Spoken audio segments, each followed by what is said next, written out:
రాత్రికాల ప్రార్థన. జీవము గలైన దేవా, జీవాధిపతివైన మా తండ్రి, మీ యొక్క ఉన్నతమైన పరిశుద్ధమైన నామాన్ని బట్టి మీకు స్తుతి స్తోత్రాలు వందనాలు చెల్లించుకుంటున్నాం తండ్రి. అయా, గడిచిన కాలమంతా కూడా ఈరోజంతా కూడా మీ కృపలో మీ కాపుదలలో మమ్మల్ని భద్రపరుచుకున్నందుకు స్తోత్రాలు నాయనా.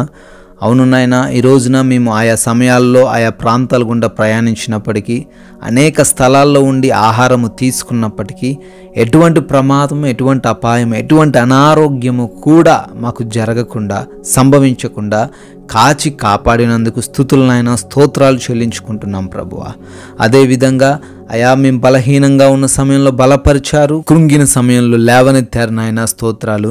మా పనులలో మాకు సహాయం దయచేసినందుకు, అయా జ్ఞానముతో నింపినందుకు తండ్రి, శక్తితో బలముతో మమ్మల్ని తండ్రి నింపినందుకు స్తోత్రాలు చెల్లించుకుంటున్నాం ప్రభువా. ఈ రాత్రిని మరొక మారు మేమందరము కూడా అయా మీ సన్నిధిని చేరి ఈ విధంగా స్తుతించుకునడానికి మీరు ఇచ్చిన ఈ సమయాన్ని బట్టి, సజీవ లెక్కల్లో ఉంచిన దాన్ని బట్టి నాయన మీకే కోట్లాది కోట్ల కృతజ్ఞత వందనాలు చెల్లించుకుంటున్నాం ప్రభువా. యెషయా గ్రంథం 12వ అధ్యాయము 2వ వచనము, నేను భయపడక ఆయనను నమ్ముకొనుచున్నాను. ఎస్ లార్డ్, ఆమేన్. అవును నాయన, ఈ రాత్రి కాల సమయంలో ఎంతమంది బిడ్డలైతే భయముతో జీవిస్తున్నారో, వారు ఏ విషయాలను బట్టి భయపడుతున్నప్పటికీ నాయన మిమ్మల్ని నమ్ముకుంటే ఆ భయం అనేది ఉండదు అంటున్నారు తండ్రి. ఎస్ లార్డ్, ఈ రోజున బలహీనతతో భయపడుతున్నారేమో, ఈ రోజున వారి కుటుంబంలో ఉన్న సమస్యలను బట్టి భయపడుతున్నారేమో, వారి ఉద్యోగంలో ఎదురయ్యే సమస్యలను బట్టి భయపడుతున్నారేమో, మరి ఏ విషయంలో అయితే ఈ రాత్రిన వారు భయపడుతున్నారో నాయన, అయ్యా మిమ్మల్ని నమ్ముకోవడానికి వారికి సహాయం దయచేయండి. ఈ మనుషులను నమ్ముకొని భయపడుతున్నారు నాయన, ఈ మనుషులను కాదు కానీ మీ వైపు చూస్తే వారిలో ఉన్న భయం ఉండదని, వారు ధైర్యంగా జీవించగలుగుతారని అయ్యా జ్ఞాపకం చేస్తున్నారు. ఈ రాత్రి మేమందరము కూడా ఏ విషయాన్ని బట్టి కూడా భయపడకుండా మిమ్మల్ని నమ్ముకొని ధైర్యము కలిగి జీవించుటకు కృప చూపించండి నాయన. అయ్యా, ఈ రాత్రి సమయంలో ప్రార్థనలో ఎంతో విశ్వాసంతో, ఎంతో నమ్మకంతో ఏకీభవిస్తున్న ప్రతి బిడ్డను కూడా దీవించండి, ఆశీర్వదించండి. వారు అనుకున్న ప్రతి కార్యమును కూడా మీ చిత్తంలో తండ్రి జరిగించండి నాయన. అయా, వారు ఎటువంటి సమస్యలతో బాధలతో ఉన్నారో వాటన్నిటిలో నుంచి కూడా విడుదల అనుగ్రహించండి ప్రభువా. ప్రార్థిస్తున్నాము, అనారోగ్యంగా ఉన్న ప్రతి బిడ్డను కూడా దర్శించమని అడుగుతున్నాం నాయన. అయ్యా, వారి వ్యాధి బాధలు కృంగుదలలో నుంచి లేవనెత్తండి. అయా, మీ యొక్క స్వస్థపరచు హస్తము, పరిశుద్ధ హస్తము వారి పైన ఉంచి సంపూర్ణమైన విడుదల వారందరికీ దయచేయమని బ్రతిమాలుతున్నాం తండ్రి.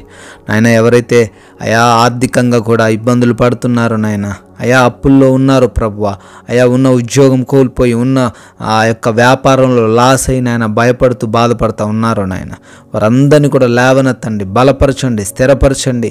అయా ఇచ్చిన డబ్బులు తిరిగి రావడానికి కృప చూపించండి, అప్పుల్లో నుంచి విడుదల దయచేయండి నాయన. మోసపోయి ఉండగా మోసంలోంచి వారిని బయటపడవేయమని బ్రతిమాలుతున్నాం ప్రభువా. అదేవిధంగా తండ్రి, అయా వివాహాల కోసం ప్రార్థిస్తున్న బిడ్డలు ఉంటుండగా మీ చిత్తంలో తండ్రి వారికి సాటి అయిన సహాయమును దయచేయమని అడుగుతున్నాం. గర్భఫలం కోసం నాయన బిడ్డలు మొరపెడుతున్నారు నాయన. గర్భఫలం తండ్రి మీరిచ్చే బహుమానం నాయన, ఆ బహుమానం బిడ్డలకు దయచేయమని అడుగుతున్నాం తండ్రి. ప్రభువా, ప్రార్థిస్తున్నాం కుటుంబంలో తండ్రి యవన బిడ్డల తల్లిదండ్రుల మాట వినకుండా తండ్రి ఇష్టానుసారంగా తిరుగుతున్నట్లయితే నాయన వారి యొక్క హృదయాలను ప్రేరేపించండి నాయన. తల్లిదండ్రుల మాట వినే బిడ్డలుగా వారిని మార్చండి. అదేవిధంగా భార్యాభర్తల మధ్య ఉన్న ఆ విభేదాల నుంచి విడుదల దయచేయండి. ప్రేమ అనురాగాలతో బిడ్డలు జీవిస్తూ వారికి కలిగిన పిల్లల విషయంలో నాయన వారు మంచి బాధ్యత కలిగి జీవించుటకు కృప చూపించమని ప్రార్థిస్తున్నాం.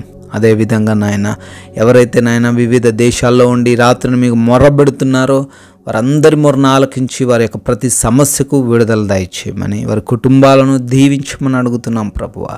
అయ్యా, ఈ రాత్రిన ప్రయాణిస్తున్న వారికి, పనులు చేసుకుంటున్న వారికి కూడా మీ రక్షణ, మీ కాపుదల దయచేయండి తండ్రి. అయా, కోర్టు కేసుల్లో చిక్కుపడ్డ ప్రతి బిడ్డను బట్టి కూడా అడుగుతున్నాం. ఆ కేసులు గొడవల నుంచి తండ్రి విడుదల దయచేయమని ప్రార్థిస్తున్నాం ప్రభువా. తండ్రి, గృహాలు కట్టుకుంటున్న వారు ఉన్నారు, గృహాల కోసం అప్లై చేసిన వారు ఉన్నారు ఆయన, ఫంక్షన్స్ కోసం అప్లై చేసిన వారు ఉన్నారు ప్రభువా. దయ చూపించిన ఆయన ప్రతి కార్యమును తండ్రి మీ చిత్తంలో జరిగించమని బ్రతిమాలుకుంటున్నాం ప్రభువా. నాయన, మా దేశాన్ని జ్ఞాపకం చేసుకోండి అయ్యా. దేశ సరిహద్దులకు మీ రక్షణ విస్తరింపజేయండి. సైనికులను వారి కుటుంబాలను కూడా దీవించి ఆశీర్వదించండి ప్రభువా. మారు మనసు లేని ప్రతి బిడ్డకు మారు మనసు కలగజేయమని ప్రార్థిస్తున్నాం. అయా మరొకసారి మా గృహాల చుట్టూ కూడా ఈ రాత్రిన మీ యొక్క అగ్ని కంచె వేసి మమ్మల్ని అందరినీ భద్రపరచమని, ఒంటరిగా ఉంటున్న ప్రతి బిడ్డకు మీ సన్నిధిని దయచేయమని ప్రార్థిస్తున్నాం నాయనా. అపవాది క్రియల నుంచి, దొంగల నుంచి, శత్రువుల నుంచి, పలు రకాలైన కీటకాల నుంచి, జంతువుల నుంచి రాత్రిన ప్రతి బిడ్డను రక్షించి కాచి కాపాడమని అడుగుతున్నాం. నిద్రలేమి సమస్యలు, పేడకాల సమస్యల నుంచి కూడా తండ్రి విడుదల దయచేయండి తండ్రి. రాత్రిన ఈ ప్రార్థనలోకి వేస్తున్న ప్రతి బిడ్డకు మంచి నిద్రను, కంటి నిండా నిద్రను దయచేయమని, ఎటువంటి ఆలోచనలు కూడా వారు పెట్టుకోకుండా ఉండడానికి కృప చూపించమని తండ్రి. మీ చిత్తమైతే మరలా ఉదయకాల సమయాన్ని మేమందరము కూడా మీ సన్నిధిని చేరి మిమ్మల్ని స్తుతించుటకు, సజీవులుగా మిమ్మల్ని ఆరాధించుటకు మాకు కృపాధన్యత కలగజేయమని, మహిమ కలిగిన యేసుక్రీస్తు వారి పరిశుద్ధమైన నామంలో ఈ ప్రార్థన అడిగి వేడుకుంటున్నాము తండ్రి. ఆమెన్.